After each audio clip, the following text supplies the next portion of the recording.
In this short video, I'm going to be showing you how to arrange our faux mauve hydrangea and a blush arrangement.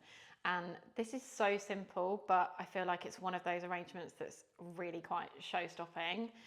I absolutely adore these hydrangeas, the colours, the textures, like the petals, how they kind of all sit on top of each other, the shape, they're really reminiscent of when your hydrangeas start to almost turn.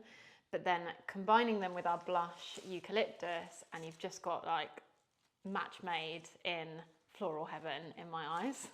So we're going to start by using the blush hydrangea, the blush eucalyptus as kind of like our base and foundation. I'm actually going to use the Suffolk vase to arrange these in. I think on the website this is photographed in the lavender vase, but yeah, anything quite big would be really perfect for this because you really want it to kind of take the proportions of the size of the hydrangea. So like the Hemmingstone, the Suffolk, the laburnum are all great choices, or even some of the like stone vases. So when it comes to popping these in, I'm just going to you can see these are so high, just kind of carefully measure up where the lip of the vase is going to kind of meet this stem that's poking out here, and just give it a nice big bend. I've used these stems over and over again, which is why they're all a bit wiggly, but you do want to kind of really pull out those lovely side branches and get maximum volume.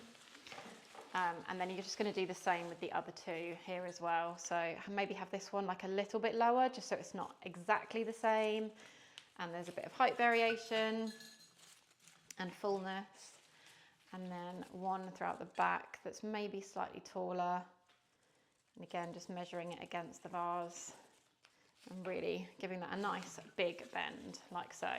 So now we've got a nice shape to start to really nestle these in.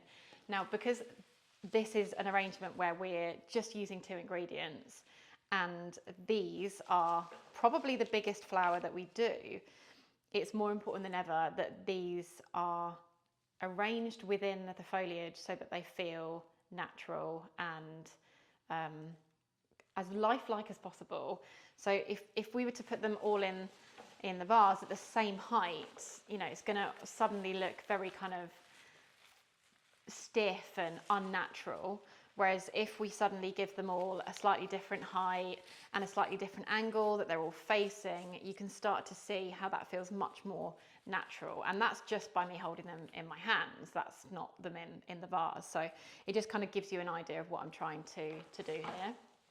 So I'm actually going to start with the stems that I want in the bottom and the middle first, just because there's not many stems to kind of grasp within the vase. You want there to be enough support as possible by the time you get to put your taller ones in.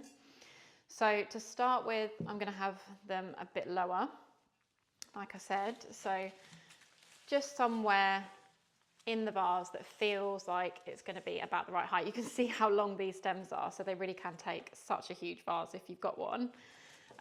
But maybe somewhere around about there is my lower one, and just going to pop that throughout the eucalyptus so you can see just how big that suddenly feels. And we've got 5 of these to fill, so it's really important to think about the positioning of them.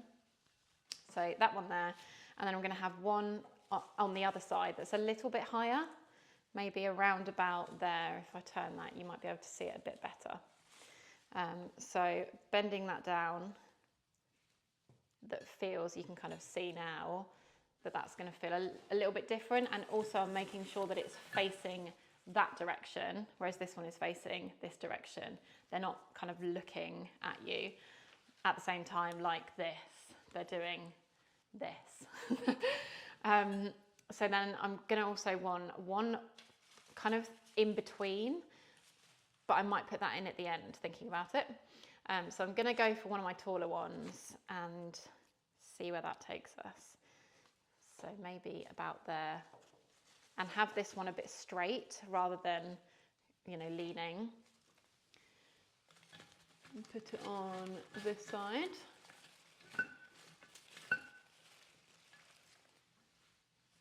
And Now, can you see how that's just fallen on top of the other one? We want to avoid that where we can, just so that they've all got their own individual space. So you might just need to tweak around with the blush eucalyptus until you're happy with the positioning. And this one, I'm going to maybe have through the middle at the front, maybe about there. Now these stems are so long that you might get away with that one actually, but you might also, that might poke out and be exposed. We don't want that because that's going to kind of give the game away that these aren't real. So we can just give that another bend so that you've got kind of a almost like a paperclip effect there. So that one going right at the front, and this works because this one is facing forward and these ones are facing the other way. And then last but by no means least, we've got one more that I want up at the top here somewhere. So I'm just going to face this towards me a second so I can get my height proportions about right. I feel like I could go even higher than that. The beauty with these is that if you're not happy with the first attempt, you can just unbend them and try again. One of the many reasons I love faux, because you can't bend real flowers. Or you can bend them to use in a different vase that works better, or that you've got that's new, and mix them with other things. Like, there's so many endless options really. And then kind of just tweaking that blush eucalyptus to sit really nicely in between and kind of break everything up a little bit so that, you know, everything has its own space. So I've got to kind of this point. These two are a little bit close. But yeah, it's really just a case of standing back. So I'm actually going to come and stand around the other side of the island and make sure that I'm happy. And sometimes it's easier to tweak it from that angle.